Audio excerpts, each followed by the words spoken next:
ইসরায়েলে যে কোনো মুহূর্তে বড় ধরনের হামলা চালাতে পারে হিজবুল্লাহ, এমন আতঙ্ক ছড়িয়ে পড়েছে ইসরায়েলিদের মাঝে।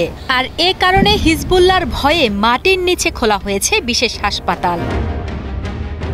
সেখানে তৈরি করা হয়েছে কন্ট্রোল রুমও।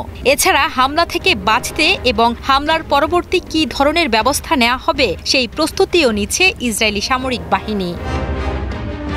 গত ২ জুলাই এক বিশেষ প্রতিবেদনে এসব তথ্য জানায় মার্কিন গণমাধ্যম ফক্স টিভি। প্রতিবেদনে বলা হয়, ইসরায়েলি হাসপাতাল রামবানে চলছে ভিন্ন রকমের ব্যস্ততা।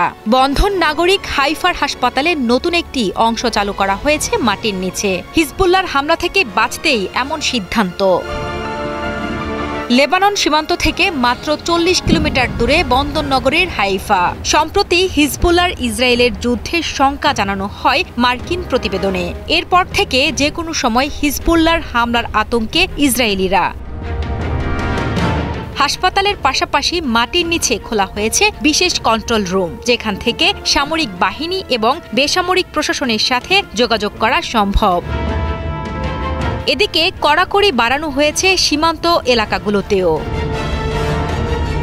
গাজা থেকে সেনা সরিয়ে এনে মোতায়েন করা হয়েছে ইসরায়েলি বিভিন্ন শহরের উপকণ্ঠে, যার মূল লক্ষ্য হিজবুল্লাহর হামলা ঠেকানো।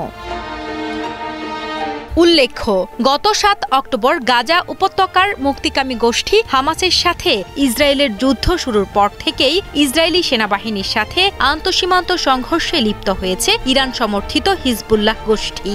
সেই সংঘাত শুরুর পর থেকে দফায় দফায় ইসরায়েলি লক্ষ্যবস্তু তাক করে হামলা চালায় গোষ্ঠীটি।